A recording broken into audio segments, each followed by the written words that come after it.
Hi dears, welcome back to Raseena Niyas YouTube channel. നിങ്ങൾക്ക് എല്ലാവർക്കും എൻ്റെ ചാനലിലോട്ട് സ്വാഗതം കേട്ടോ. അപ്പോൾ ഒരുപാട് ദിവസമായി ഞാൻ വീഡിയോസ് ഒന്നും ചെയ്യാതെ, കാരണം നിങ്ങൾക്ക് എല്ലാവർക്കും അറിയട്ടോ, എൻ്റെ വീഡിയോസ് കാണുന്ന എല്ലാവർക്കും അറിയാം എന്തുകൊണ്ടാണ് ഇപ്പോൾ ഞാൻ വീഡിയോസ് ചെയ്യാതെയെന്ന്. അത്രക്കും ശാരീരിക ബുദ്ധിമുട്ടുകളാണ് ഇപ്പോൾ നടന്നുകൊണ്ടിരിക്കുന്ന ഈ സമയം കേട്ടോ. അപ്പോൾ എൻ്റെ കുറേ ഫ്രണ്ട്സും ഫാമിലീസും എല്ലാം പറഞ്ഞു 3 മന്ത് കംപ്ലീറ്റ് ആയാൽ എല്ലാം ശരിയാകും, വോമിറ്റിംഗ് ഒന്നും ഉണ്ടാവില്ല, തളർച്ച ഉണ്ടാവില്ല എന്നൊക്കെ. അതെല്ലാം വെറുതെ ആണ് കേട്ടോ, വെറും വാക്കാണ്. എല്ലാവരുടെ ബോഡി ഫങ്ഷൻസും എല്ലാവരുടെ ബോഡിയും ഒരുപോലെയല്ല, ഡിഫറെൻറ്റ് ടൈപ്പാണ് കേട്ടോ. അപ്പോൾ ഓരോരുത്തരും അനുസരിച്ചിട്ടായിരിക്കും അവരുടെ ഈ പ്രഗ്നൻസി സമയത്ത് ഉണ്ടാകുന്ന ബുദ്ധിമുട്ടുകളൊക്കെ. പിന്നെ എന്താ പറയുക, ഞാൻ ഇന്നും വീഡിയോ എടുക്കണമെന്ന് വിചാരിച്ചതല്ല, പക്ഷേ എൻ്റെ ഒരു ഫ്രണ്ട് എന്നെ വിളിച്ചിട്ട് രാവിലെ എന്നെ ചോദിച്ചായിരുന്നു, എന്താ നിൻ്റെ അവസ്ഥ, 2 ദിവസം വീഡിയോ ഇടൂ പിന്നെ വീഡിയോ ഉണ്ടാവില്ല, എന്തെങ്കിലും ഒന്ന് ചെയ്തൂടെ, ഏതായാലും ചാനൽ തുടങ്ങിയതല്ലേ, എന്തെങ്കിലും ഒരു വീഡിയോ ഇട്ടൂടെയെന്ന്. അപ്പോൾ ഇന്ന് രാവിലെ തന്നെ ഞാൻ പെട്ടെന്ന് വേഗം ഞാൻ ഈ ഒരു ഡ്രസ്സിൻ്റെ ഔട്ട്ഫിറ്റ് ഫുള്ള് ഞാൻ ഷോർട്ട് വീഡിയോ ഇട്ടിട്ടുണ്ട് ഇന്ന് തന്നെ. അത് കാണാത്തൊരു കണ്ടു നോക്കട്ടെ മൊത്തത്തിൽ ഈ ഡ്രസ്സിൻ്റെ ഔട്ട്ഫിറ്റ്. ഇത് ഞാൻ കഴിഞ്ഞ വീഡിയോയിൽ ഞാൻ പറഞ്ഞില്ലേ, ഒരു കല്യാണം ഉണ്ടെന്ന് ഫാമിലിയിൽ, ആ ഒരു കല്യാണത്തിന് വേണ്ടിയിട്ട് തയ്പ്പിച്ച ഒരു ഡ്രസ്സാട്ടോ ഇത്. ഒരു എന്താ പറയുക, ഈ കളർ നിങ്ങൾക്ക് കുറേ വെളിച്ചടിക്കുന്നതുകൊണ്ട് അത്ര ക്ലിയർ ഇല്ല, ആ ഷോർട്സിൽ നോക്കിയാൽ ക്ലിയർ ആയിട്ട് കാണും. അത് ഞാൻ പുറത്ത് പോയിട്ട് എടുത്തതാണ് കേട്ടോ. പിന്നെ ഈ ഹിജാബും. അപ്പോൾ ഇത് ഞാൻ സലാസ് ബൊട്ടിക്ക് എന്നുള്ള ഒരു ബൊട്ടിക്കിൽ നിന്ന് ഞാൻ പീസ് എടുത്തിട്ട് എൻ്റെ സ്വന്തം ഡിസൈൻ പറഞ്ഞു കൊടുത്തിട്ട് തയ്പ്പിച്ചതാണ്. എനിക്ക് ഭയങ്കര കംഫർട്ടബിളാണ്. ഇപ്പം എനിക്ക് അടിച്ചത് കാണിക്കാനുള്ള ശക്തിയില്ല, ഞാൻ ഷോർട്സ് ഇട്ടിട്ടുണ്ട്, അത് കണ്ടു നോക്കുക. അപ്പോൾ ഇന്നത്തെ സ്പെഷ്യൽ എന്താണെന്ന് വെച്ചാൽ ഹാപ്പി ന്യൂ ഇയർ, അത് തന്നെ ഇന്നത്തെ സ്പെഷ്യൽ. ഞാൻ ഓൾറെഡി ഒരു ഷോർട്ട് വീഡിയോയിൽ നിങ്ങൾക്ക് എല്ലാവർക്കും എൻ്റെ ആശംസകളും വിഷസ് എല്ലാം അറിയിച്ചിട്ടുണ്ട്. അപ്പോൾ ഒരിക്കൽ കൂടി ഈ വീഡിയോയിലൂടെ ഞാൻ പറയുകയാണ്, നിങ്ങൾക്ക് എല്ലാവർക്കും wish you happy happy happy new year കേട്ടോ. ഈ വർഷം നിങ്ങൾക്ക് നല്ല സക്സസ്ഫുൾ ആയിട്ടിരിക്കട്ടെ, എല്ലാവരുടെ പ്രശ്നങ്ങളും ബുദ്ധിമുട്ടും ഒക്കെ മാറട്ടെ കേട്ടോ. പക്ഷേ എൻ്റെ ഇപ്പോഴത്തെ പ്രശ്നം, എൻ്റെ വോമിറ്റിംഗ് ഒന്ന് മാറി കിട്ടിയാൽ മതിയായിരുന്നു. എനിക്ക് വർത്തമാനം പറയാൻ വരെ തീരെ, ഞാനിപ്പോൾ ഇവിടെ ഇരുന്നിട്ട് ക്യാമറയുടെ മുമ്പിൽ ഇരുന്നിട്ട് കുറേ സമയമായി കേട്ടോ. ഒന്ന് ക്യാമറ ഓണാക്കുന്നു, പിന്നെ ഓഫാക്കുന്നു. കാരണം വോമിറ്റ് ഇങ്ങനെ വന്നിട്ട് എന്താ പറയുക, ഒരു പക്ഷേ വീഡിയോ എടുക്കുന്നതിൻ്റെ ആ ഒരു കൂട്ടത്തിൽ തന്നെ ഞാൻ വർത്തമാനം പറഞ്ഞുകൊണ്ടിരിക്കുമ്പോൾ ഞാൻ ഛർദ്ദിച്ച് പോകും. അതാണ് ഞാൻ കുറേ സമയം ഇങ്ങനെ ഇരുന്നെന്ന് പറഞ്ഞത് കേട്ടോ. പിന്നെ കൂടുതൽ സൗണ്ടിൽ എനിക്ക് വർത്തമാനം പറയാൻ പറ്റുന്നില്ല, അതുകൊണ്ടാണ് ഞാൻ മൈക്ക് വരെ വെച്ചിട്ടുള്ളത് ഇന്ന് കേട്ടോ. അല്ലെങ്കിൽ എൻ്റെ നോർമൽ സൗണ്ട് തന്നെ മതി, എനിക്ക് നല്ല സൗണ്ട് ഉണ്ട്. പക്ഷേ ഇന്ന് പറ്റുന്നില്ല കേട്ടോ, ഞാൻ മെല്ലെ വർത്തമാനം പറയണേ. അപ്പോൾ നിങ്ങൾക്ക് കേൾക്കാതിരിക്കണ്ടെന്ന് പറഞ്ഞിട്ടാണ് ഞാൻ മൈക്ക് വെച്ചിട്ടില്ല. കാരണം കഷ്ടപ്പെട്ട് വീഡിയോ എടുത്തിട്ട് ലാസ്റ്റ് സൗണ്ട് ഇല്ലാതെ പോയാൽ പിന്നെ അതിന് സൗണ്ട് കൊടുക്കുമ്പോൾ ശരിയാവില്ലല്ലോ, അതുകൊണ്ടാണ് വെച്ചിട്ടുള്ളത് കേട്ടോ.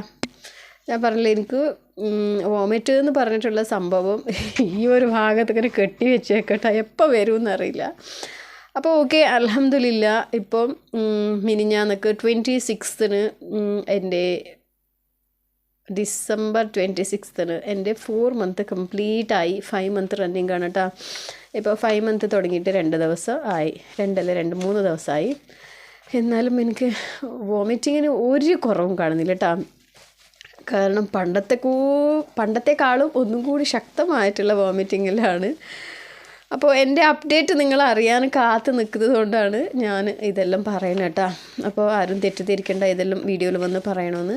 അപ്പോൾ ഒരുപാട് ഫ്രണ്ട്സ് എൻ്റെ കാര്യങ്ങൾ അറിയാതെ, എന്നെ അറിയാത്ത ഒരുപാട് ഫ്രണ്ട്സ് എനിക്ക് കമൻറ്റ് ചെയ്യുന്നുണ്ടല്ലോ, അവർക്കെല്ലാം വേണ്ടിയിട്ടാണ് കേട്ടോ. അപ്പോൾ ഒത്തിരി താങ്ക്സ്, നിങ്ങളെ കമൻസിനൊക്കെ വളരെ നന്ദിയുണ്ട് കേട്ടോ. ഇത്രയും നമ്മളെ ഒരു കെയർ ചെയ്ത് നോക്കുമ്പോൾ. പിന്നെ എന്താ പറയുക, ഞാൻ കഴിഞ്ഞ വീഡിയോയിലും കുറേ എൻ്റെ പ്രശ്നങ്ങളൊക്കെ ഷെയർ ചെയ്തപ്പോൾ പറഞ്ഞിട്ടുണ്ടായിരുന്നു, നമ്മളൊക്കെ ഉണ്ട്, നമ്മളെല്ലാവരും പ്രാർത്ഥിക്കുന്നു. അപ്പോൾ തീർച്ചയായിട്ടും നിങ്ങളെല്ലാവരുടെയും പ്രാർത്ഥന ഉണ്ട് എന്ന് എനിക്കറിയാം. അത് മുമ്പോട്ടും ഇരിക്കട്ടെ. രാവിലെ എണീച്ചിട്ട് ലൈറ്റായിട്ട് മേക്കപ്പ് ഇട്ടിട്ട് വേഗം ഡ്രസ്സൊക്കെ ചെയ്തിട്ട് 2 ഷോർട്സ് മാത്രമേ എടുക്കാൻ പറ്റിയിട്ടുള്ളൂ, നല്ല ഉഷാറായിട്ട്. അപ്പോഴത്തേക്ക് ഞാൻ എന്താ പറയുക, വാടിപ്പോയി. പിന്നെ എന്തായാലും ഇത്രയും ബുദ്ധിമുട്ട് ഞാൻ ഈ ഡ്രസ്സെല്ലാം ഇട്ടിട്ട് ഹിജാബൊക്കെ ചുറ്റിയതല്ലേ, കുറച്ച് മേക്കപ്പെല്ലാം ഇട്ടിട്ട് അതിന് വേണ്ടി എടുക്കുന്ന വീഡിയോ ആണ് കേട്ടോ. അപ്പോൾ ഓക്കെ, കുഴപ്പമൊന്നുമില്ല.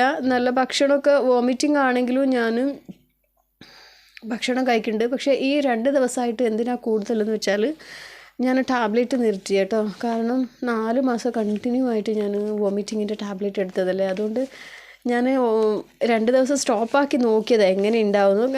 കുറേ ആൾക്കാർ പറഞ്ഞായിരുന്നു 3 month 3.5 4 എല്ലാം ആയ പിന്നെ വോമിറ്റിംഗ് ഒത്തിരി ഉണ്ടാവില്ല, കുറവായിരിക്കും എന്നൊക്കെ. അപ്പോൾ അത് വിശ്വസിച്ചിട്ട് ഞാൻ ടാബ്ലറ്റ് അങ്ങ് സ്റ്റോപ്പ് ചെയ്ത് നോക്കി. 2 ദിവസമായി ഞാൻ എടുക്കാതെ നിൽക്കുന്നു. പക്ഷേ യാതൊരു രക്ഷയില്ല കേട്ടോ, ഭയങ്കര വോമിറ്റിംഗ് ആണ്. അപ്പോൾ ഈ വീഡിയോ കഴിഞ്ഞപാട് ഞാൻ പിന്നെയും എൻ്റെ ടാബ്ലറ്റ് ഞാൻ എടുക്കും. അതെടുത്താലേ ഇത്തിരി ഒരു നോർമൽ പേഴ്സണിനെ പോലെ എനിക്ക് പ്രവർത്തിക്കാൻ പറ്റുള്ളൂ. അല്ലെങ്കിൽ മിനിഞ്ഞാന്നൊക്കെ എൻ്റെ അവസ്ഥ എന്ന് വെച്ചാൽ രാത്രി 12:30 വരെ എനിക്ക് വോമിറ്റിംഗ് ആയിരുന്നു. അത്രക്ക് വോമിറ്റ് എന്ന് പറഞ്ഞാൽ ഞാൻ എന്ത് ഭക്ഷണമാണ് കഴിക്കുന്നത് അത് ഉള്ളിൽ തട്ടുന്നതിന് മുമ്പ് അത് റിട്ടേൺ വരും. ഞാൻ ചവച്ചരച്ച് ഭയങ്കര ബുദ്ധിമുട്ടിയിട്ടല്ല കഴിച്ചിട്ട് അത് വിത്തിൻ സെക്കൻഡ് അത് തിരിച്ചു വരും കേട്ടോ. അങ്ങനെ മിനിഞ്ഞാന്ന് രാത്രിയെല്ലാം 12:30 വരെ എനിക്ക് നല്ല വോമിറ്റായിരുന്നു. പിന്നെ കൂടുതൽ അങ്ങനെ വോമിറ്റ് ആയിക്കൊണ്ടിരിക്കുമ്പോൾ എനിക്ക് ഉള്ളിലൊരു ഭയങ്കര പേടിയാട്ടോ, ഭയങ്കര പേടിയായിട്ടുണ്ടായി. ഞാൻ എന്നിട്ട് നിയാസ്ഖാനോട് ചോദിക്കുന്നുണ്ടായി ഞാൻ മരിച്ചു പോകുമോ അത് അത്രയ്ക്ക് വോമിറ്റായിരുന്നു കേട്ടോ. ഓരോരോ സെക്കൻഡിനും ഇങ്ങനെ വോമിറ്റ് വരും. വെള്ളം കുടിച്ചാൽ വോമിറ്റ്, അല്ല വേറെ എന്തെങ്കിലും കഴിച്ചാൽ വോമിറ്റ്, ഫ്രൂട്ട്സ് തിന്നാൽ വോമിറ്റ്, ഡ്രൈ ഫ്രൂട്ട്സ് തിന്നാൽ വോമിറ്റ്. അങ്ങനെ ലാസ്റ്റ് തൊണ്ടൊക്കെ ഉള്ളിലെല്ലാം പൊട്ടി ഭയങ്കര എന്താ പറയുക, പ്രഗ്നൻസി എന്നൊക്കെ പറയുന്നതില്ലേ, ഹാപ്പി ജേർണി ആയിട്ടുള്ളവർക്ക്. എൻ്റെ ഒരു ഫ്രണ്ട് ഈ ഇടയ്ക്ക് ഡെലിവറി ആയിട്ടാ, മാഷാ അല്ലാ ഒരു ബുദ്ധിമുട്ടും ഉണ്ടായിട്ടില്ല. 3ാമത്തെ ഡെലിവറിയാണ്, എന്നാലും പ്രഗ്നൻസി അറിഞ്ഞതേയില്ല. 4 month കംപ്ലീറ്റ് ആയ പിന്നെ പ്രഗ്നൻസി ആണെന്ന് അറിഞ്ഞത്. ഒരു വോമിറ്റിംഗ് ആണോ അല്ലെങ്കിൽ തളർച്ചയോ തലകറക്കോ അങ്ങനത്തെ ഒരു പ്രശ്നവും ഉണ്ടായിട്ടില്ല. അതുപോലെ തന്നെ പിന്നെ എന്താ ഡെലിവറിക്ക് അവൾ പോകുന്ന സമയം ഞാൻ കണ്ടതാണ് കേട്ടോ. ഒരു 4:30 5:15 ആകുമ്പോഴത്തേക്ക് ഡെലിവറിയും കഴിഞ്ഞു. അത്രയ്ക്ക് നീറ്റായിട്ടായി. പക്ഷെ ചില പേര് ഞാൻ പറഞ്ഞില്ലേ എല്ലാവരും ഡിഫറെൻ്റ് ആയിരിക്കുമെന്ന്. ഇത് ഞാൻ ഇത്ര ബുദ്ധിമുട്ടുണ്ട്, അപ്പോൾ ഡെലിവറി എന്താണെന്നൊന്നും എനിക്കറിയില്ല, ദൈവത്തിന് ഒരാൾക്കറിയാം അല്ലേ. അപ്പോൾ ഓക്കെ. പിന്നെ ഞാൻ എൻ്റെ 2 സ്കാനിങ് കഴിഞ്ഞതായിട്ട് ഞാൻ പറഞ്ഞിട്ടുണ്ട്. ആ റിപ്പോർട്ടൊന്നും ഞാൻ നിങ്ങളുടെ കൂടെ ഷെയർ ചെയ്തിട്ടില്ല. അപ്പോൾ എൻ്റെ ഒരു ഫ്രണ്ട് എല്ലാം ചോദിച്ചായിരുന്നു റിപ്പോർട്ടെല്ലാം ഒന്ന് കാണിച്ചുകൂടെ, ഡേറ്റ് എത്രയാണെന്നൊക്കെ നമുക്ക് കാണാൻ വേണ്ടിയിട്ടാണ്. അപ്പോൾ ഞാൻ റിപ്പോർട്ട് കാണിച്ചു തരാം കേട്ടോ. ഇത് എൻ്റെ ഫസ്റ്റ് സ്കാനിങ് ആണ്, കാണുന്നുണ്ട് ഭയങ്കര വെളിച്ചടിക്കണം, അതുകൊണ്ടാണ്. ഇതെൻ്റെ ഫസ്റ്റ് സ്കാനിങ് ആണ് കേട്ടോ. ഇതിൽ എൻ്റെ EDD ഡേറ്റ് വന്നിട്ട് May 5th കൊടുത്തിട്ടുള്ളത്, കാണുന്നുണ്ടല്ലോ. May 5th എൻ്റെ EDD ഡേറ്റ് കൊടുത്തിട്ടുള്ളത്. May 5 എൻ്റെ ഡെലിവറി. EDD ഡേറ്റ് എന്ന് വെച്ചാൽ എൻ്റെ ഡെലിവറി ഡേറ്റ് May 5th ഈ ഫസ്റ്റ് സ്കാനിൽ കൊടുത്തിട്ടുള്ളത് കേട്ടോ. May 5th എന്ന് വെച്ചാൽ അവർ പറഞ്ഞാൽ കറക്റ്റ് എക്സാക്റ്റ് May 5th തന്നെ ആയിക്കൊള്ളണമെന്നില്ല. ഒരു പക്ഷേ ഏപ്രിലാവാം, ഏപ്രിൽ എൻഡിലാവാം, അല്ലെങ്കിൽ May 5th കഴിഞ്ഞിട്ട് 10th അതൊന്നും പറയാൻ പറ്റില്ല. അപ്പോൾ this is my baby first മന്തിൻ്റെ കേട്ടോ. ഇത് ഞാൻ സ്കാൻ ചെയ്ത് കാണുന്നുണ്ടല്ലോ, ഇതാണ് എൻ്റെ കുഞ്ഞു വാവ. ഇതേ ഇവിടെ കാണുന്നുണ്ടല്ലോ, ഇതാണ് എൻ്റെ കുഞ്ഞു വാവ കേട്ടോ. 2 സ്കാനിങ് കാണുന്നുണ്ടല്ലോ. ഓക്കെ. അപ്പോൾ ഫസ്റ്റ് എന്ന് വെച്ചാൽ ഞാൻ ഫസ്റ്റ് സ്കാനിങ് എല്ലാവരും 3 month ചെയ്യുന്നത്. പക്ഷേ എനിക്ക് പോസിറ്റീവ് വന്ന പാടന്നെ ഞാൻ സ്കാനിങ്ങിന് പോയായിരുന്നു കേട്ടോ. കാരണം ഞാൻ പറഞ്ഞില്ലേ മുമ്പത്തെ ഒരു അബോർഷനും കാര്യങ്ങളും, ഹാർട്ട് ബീറ്റ് ഇല്ലാതെ വന്നത്, പിന്നെ അതിനു മുമ്പേ ഒരു എക്ടോപിക് ആണെന്നൊരു സംശയത്തിൽ ഒന്ന് വന്നായിരുന്നു. അപ്പോൾ അതെല്ലാം ഒന്ന് കൺഫേം ചെയ്യാൻ വേണ്ടിയിട്ട് ഞാൻ ഫസ്റ്റ് തന്നെ എൻ്റെ പീരിയഡ്സ് മിസ്സായ പാടനെ ഞാൻ പോയിട്ട് ഫസ്റ്റ് സ്കാനിങ് ആക്കി നോക്കി. കാരണം ട്യൂബിലാണോ അല്ല പ്രഗ്നൻസി ശരിക്കും യൂട്രസ് തന്നെയാണോ, അത് ബേബി ആയിട്ട് ഫോം ആയിട്ടുണ്ടോ, അല്ല വെറും സാക്കാണോ, കുറേ പ്രശ്നങ്ങളുണ്ട് കേട്ടോ. നമുക്ക് ആദ്യത്തെ ഇതൊന്നും അറിയില്ലായിരുന്നു. പ്രഗ്നൻസി ഓക്കെ നോർമൽ ബേബി ഉണ്ടോ, പക്ഷേ അങ്ങനെയൊന്നും അല്ല കേട്ടോ. പ്രഗ്നൻസി എന്ന് വെച്ചാൽ അത് ഒരുപക്ഷെ നമുക്ക് ഡേറ്റ് മിസ്സായിട്ടുണ്ടാവും, പീരിയഡ്സ് വരുന്നുണ്ടാവില്ല. നമ്മൾ ടെസ്റ്റ് ചെയ്ത് നോക്കുമ്പോൾ നമുക്ക് പോസിറ്റീവ് വരും. പക്ഷേ എന്നാലും നമ്മൾ പെട്ടെന്നൊരു സ്കാൻ ചെയ്യുന്നത് നല്ലതാണ്. കാരണം ഒന്നോ ട്യൂബിലായിരിക്കും, അല്ല വേറെ എവിടെയെങ്കിലും ആയിരിക്കും, വയറ്റിൻ്റെ ഉള്ളിൽ തന്നെ വേറെ എവിടെയെങ്കിലും ആയിരിക്കും, അല്ലെങ്കിൽ യൂട്രസിൽ തന്നെ ബേബി ഒന്നും ശരിക്കും ഫോം ആയിട്ടുണ്ടാവില്ല, വെറും ഒരു യോക്ക് സാക്ക് മാത്രം ഉണ്ടാവും. അങ്ങനെയൊക്കെ എന്തെല്ലോ പ്രശ്നങ്ങളുണ്ട് കേട്ടോ. അപ്പോൾ നമ്മൾ എന്താ പറയുക, ഫസ്റ്റ് പ്രഗ്നൻസി അറിഞ്ഞ പാട് തന്നെ നമ്മളൊന്ന് പോയിട്ട് ഒരു സ്കാനിങ് സെൻറ്ററിൽ പോയിട്ട് നല്ലൊരു സ്കാനിങ് സെൻറ്ററിൽ പോയിട്ട് നമ്മളൊന്ന് സ്കാൻ ചെയ്ത് നോക്കുക. ബേബി സേഫ് ആണോ, ബേബീൻ്റെ ആ ഒരു കറക്റ്റായിട്ടുള്ള സംഭവം തന്നെ യൂട്രസിൽ തന്നെ ഫിക്സ് ആയിട്ടുണ്ടോ എന്ന് നമ്മളൊന്ന് കൺഫേം ചെയ്യുക. ഒരിക്കലും നമ്മൾ 3 മന്ത് വരെ വെയിറ്റ് ചെയ്യരുത് എന്നാണ് എൻ്റെ ഒരു പേഴ്സണൽ ഒപ്പീനിയൻ കേട്ടോ. അപ്പോൾ പുതിയതായിട്ട് ആരെങ്കിലും ഫസ്റ്റ് പ്രഗ്നൻസി അല്ല ഇപ്പോൾ റീസെൻ്റായിട്ട് പ്രഗ്നൻ്റ് ആയിട്ടുള്ളവരെല്ലാം ഒന്ന് പെട്ടെന്ന് നമുക്ക് കൺഫേം ആയിട്ട് ഒരു 10 ദിവസത്തിൻ്റെ ഉള്ളിൽ നമ്മളൊന്ന് പോയി കൺഫേം ആയ അന്ന് തന്നെ പോകണമെന്ന് പറഞ്ഞാൽ ഒരു 10 ദിവസത്തിൻ്റെ ഉള്ളിൽ പെട്ടെന്ന് പോയി നമ്മളൊന്ന് സ്കാൻ ചെയ്യുന്നത് ഏറ്റവും നല്ലതാണ്. കാരണം നമുക്ക് ആ ബേബി എവിടെ ഉണ്ട്, സേഫ് ആയിട്ടുണ്ടോ അല്ല എക്ടോപിക് ആണോ ഒക്കെ തിരിച്ചറിയാം കേട്ടോ. നമ്മൾ ഇപ്പോൾ നമുക്ക് അങ്ങനെയൊന്നും വരില്ല എന്നൊന്നും പറയാൻ പറ്റില്ല. എനിക്ക് എൻ്റെ ഷോപ്പിൽ ഒരുപാട് കസ്റ്റമേഴ്സ് ഇങ്ങനെ വരുമ്പോൾ ഒരുപാട് എക്ടോപിക്കിൻ്റെ ഇങ്ങനെ സ്റ്റോറീസ് പറഞ്ഞിട്ടുണ്ട് കേട്ടോ. അപ്പോൾ എനിക്കത് ഭയങ്കര ഒരു അതിശയമായിട്ടാണ് തോന്നുന്നുണ്ടായത്. എക്ടോപിക്കോ ട്യൂബിലാകുമോ എന്നൊക്കെ. പിന്നെ കുറേ കസ്റ്റമർ ട്യൂബ് റപ്ചറായിട്ട് അവരൊരു ഡെത്ത് സ്റ്റേജിലേക്ക് പോയിട്ട് തിരിച്ചു വന്ന സ്റ്റോറി എല്ലാം എന്നോട് ഒരുപാട് ഷെയർ ആക്കിയിട്ടുണ്ട്. പക്ഷെ ഞാനപ്പോൾ അതൊന്നും എനിക്കത് വലിയ പ്രശ്നമായിട്ട് ഞാൻ കസ്റ്റമറിൽ ഹാൻഡിലാക്കിയവരുടെ സ്റ്റോറിയും കേട്ട് വിടുന്നുണ്ടായി. പക്ഷേ എപ്പോൾ അത് എനിക്ക് വന്ന് അപ്പോഴാണ് അതിൻ്റെ കാര്യഗൗരവം എനിക്ക് മനസ്സിലായത് കേട്ടോ. അപ്പോൾ അതുകൊണ്ട് നമ്മൾ പോസിറ്റീവ് എന്ന് കൺഫേം ആയിട്ട് ഒരു 10 ദിവസത്തിൻ്റെ ഉള്ളിൽ പെട്ടെന്ന് പോയിട്ട് ഒരു സ്കാൻ ചെയ്യുക, എന്നിട്ട് കൺഫേം ചെയ്യുക കേട്ടോ അത് യൂട്രസിൽ തന്നെ ഉണ്ടാകുന്നു. അപ്പോൾ അങ്ങനെ ഇത് ഫസ്റ്റ് സ്കാനിങ് ആണ്. ഇതിൽ ബേബീൻ്റെ മെഷർമെൻറ്റ് വന്നിട്ട് 12 പിന്നെ 7 വീക്ക് 3 ഡേയ്സ് ജെസ്റ്റേഷണൽ പീരീഡിൻ്റെ ഇത് വെച്ചിട്ട് 7 വീക്കും 3 ഡേയ്സേ ആയിട്ടുള്ളൂ ഇതിൽ ഫസ്റ്റ് സ്കാനിൽ കേട്ടോ. അപ്പോൾ 7 വീക്ക് എന്ന് വെച്ചാൽ നിങ്ങൾ ഓർത്ത് നോക്കും ഞാൻ എത്ര പെട്ടെന്ന് സ്കാനിങ് എടുത്തെന്ന്. പിന്നെ കാർഡിക് ആക്ടിവിറ്റി വാസ് വിഷ്വലൈസ്ഡ്. ഇതാണ് എനിക്ക് ഏറ്റവും കൂടുതൽ ആവശ്യമുണ്ടായ സംഭവം കേട്ടോ. ഇതാ ഇവിടെ ഉണ്ടല്ലേ, the cardiac activity was visualised. അത് കേൾക്കാൻ വേണ്ടിയിട്ടാണ് ഞാൻ ഫസ്റ്റായിട്ട് സ്കാനിങ്ങിന് ഞാൻ പെട്ടെന്ന് പോയത്. കാരണം ലാസ്റ്റത്തെ ബേബി ഞാൻ പറഞ്ഞില്ലേ ഏകദേശം ഒരു 10 തവണ സ്കാൻ ചെയ്തിട്ടും എനിക്ക് ഹാർട്ട് ബീറ്റ് വന്നില്ലായിരുന്നു. അപ്പോൾ ഈ ഒരു സംഗതിയെല്ലാം ക്ലാരിഫൈ ചെയ്യാനാണ് പെട്ടെന്ന് സ്കാൻ ചെയ്യണമെന്ന് പറയുന്നത്. ഒരു പക്ഷേ നമ്മൾ 3 മന്ത് വരെ എല്ലാം വെയിറ്റ് ആക്കി അത്രയും ആശിച്ചിരുന്നിട്ട് പിന്നെ ബേബി ഇങ്ങനെ വേറെ സ്ഥലത്താണ് അല്ല ട്യൂബിലാണ് അല്ലെങ്കിൽ ബേബിക്ക് ഹാർട്ട് ബീറ്റ് വന്നില്ല എന്നെല്ലാം പറയുന്നത് ഭയങ്കര ബുദ്ധിമുട്ടാണ് കേട്ടോ. അപ്പം ഞാൻ എൻ്റെ അടുത്ത് സ്കാൻ ചെയ്ത ഡോക്ടർ പറഞ്ഞായിരുന്നു ഇത്രയും പെട്ടെന്ന് ബേബിക്ക് ഹാർട്ട് ബീറ്റ് വരില്ല, പക്ഷേ യു ആർ വെരി ലക്കി, പെട്ടെന്ന് ഹാർട്ട് ബീറ്റ് വന്നിട്ടുണ്ട് എന്നൊക്കെ. അപ്പോൾ ലാസ്റ്റ് ടൈം എനിക്ക് ഹാർട്ട് ബീറ്റ് വരാതിരുന്ന 10 സ്കാനും ഏകദേശം ആ ഡോക്ടർ തന്നെ ചെയ്തു കേട്ടോ. അപ്പോൾ എനിക്കും പെട്ടെന്ന് സ്കാനിങ് റൂമിൽ തന്നെ ആ ഡോക്ടറിൻ്റെ മുമ്പിലും എനിക്ക് കണ്ണിലും ഭയങ്കരമായിട്ട് വെള്ളം വന്നു പോയി. പെട്ടെന്ന് എങ്ങനെ കിട്ടിയെന്ന് പറയുമ്പോൾ അതെല്ലാം ശരിക്കും ഒരു ബ്ലെസ്സിങ് തന്നെ അല്ലേ. പെട്ടെന്ന് ഞാൻ അത്രയ്ക്കും ഞാൻ മാത്രമല്ല കേട്ടോ, അന്ന് നിയാസ്ക്കും ഭയങ്കര ടെൻഷൻ അടിച്ചിട്ടാണ് നമ്മൾ ഹോസ്പിറ്റലിൽ പോയത്. നമ്മളിപ്പോൾ വേറെ എക്ടോപിക് ഇത് ചിന്തിക്കുന്നില്ല, നമ്മൾ ഈ ഹാർട്ട് ബീറ്റിനെ കുറിച്ചിട്ടാണ് ചിന്തിക്കുന്നത്, കിട്ടിയിട്ടുണ്ടാവോ എന്ന്. അപ്പോൾ അതെല്ലാം ഒന്ന് കൺഫേം ചെയ്യാൻ നിങ്ങൾ പെട്ടെന്ന് സ്കാൻ ചെയ്യുക. 3 മന്ത് വരെ ഒന്നും വെയിറ്റ് ചെയ്യരുത്. ശരിക്കും ഹോസ്പിറ്റലിൻ്റെ ഒരു 3 മന്ത് കഴിഞ്ഞ് പിന്നെ അനോമലി സ്കാൻ 3 മന്തിൽ അനോമലി സ്കാൻ ചെയ്യുന്നത്, അനോമലി അല്ല NT സ്കാൻ ചെയ്യുന്നത് കേട്ടോ. അപ്പോൾ അതിന് മുമ്പ് തന്നെ നിങ്ങൾ കൺഫേം ആയി ഒരു 10 ദിവസത്തിൽ സ്കാൻ ചെയ്ത് നോക്കുക. കുഞ്ഞിൻ്റെ ഹാർട്ട് ബീറ്റ് എല്ലാം നല്ലോണം ഉണ്ടാകുന്നറിയാം. ചിലപ്പോൾ 10 ദിവസത്തിലൊന്നും ഹാർട്ട് ബീറ്റ് വന്നിട്ടുണ്ടാവില്ല, എന്നാലും നെക്സ്റ്റ് ഒരു ടൈം പറഞ്ഞാൽ അപ്പോൾ പോയി നോക്കുക. എന്നാലും ഇത് ശരിക്കുള്ള ഗർഭം തന്നെയാണോ അല്ലെങ്കിൽ വേറെ എന്തെങ്കിലും സംഭവമാണോ ഒക്കെ ഒന്ന് നോക്കുക കേട്ടോ, യൂട്രസിൽ തന്നെ ഉണ്ടാകുന്നു. പിന്നെ ഫീറ്റൽ മൂവ്മെൻറ്റും പ്രസൻറ്റാണ്, അതും കാണുന്നുണ്ട്. 7 വീക്കേ ആയിട്ടുണ്ടായിരുന്നുള്ളൂ കേട്ടോ. അപ്പോൾ എന്താ പറയുക, ഇത് കിട്ടിയ പാട് എനിക്ക് ലഡ്ഡു പൊട്ടി എന്ന് പറയില്ലേ, അങ്ങനെ ഭയങ്കര സന്തോഷമായി ഈ ഫസ്റ്റ് സ്കാനിങ് ഞാൻ ചെയ്തപ്പോൾ.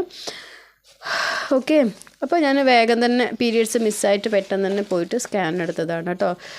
പിന്നെ നിങ്ങളിപ്പോൾ പെട്ടെന്ന് പോയി നിങ്ങൾ സ്കാൻ എടുക്കാൻ തീരുമാനിച്ചിട്ടുണ്ടെങ്കിൽ ഒരു പക്ഷേ എടുത്ത പാട് തന്നെ നിങ്ങൾക്ക് ആ ഒരു പീരിയഡ്സ് തെറ്റിയ പാട് ഹാർട്ട് ബീറ്റ് കിട്ടണമെന്നില്ല കേട്ടോ. ഒരു 8 വീക്കെല്ലാം കഴിഞ്ഞ പാടാണ് ഹാർട്ട് ബീറ്റ് ശരിക്കും വരൽ. പക്ഷേ മാഷാ അല്ലാ എനിക്കെന്തോ പെട്ടെന്ന് വന്നിട്ടുണ്ട്.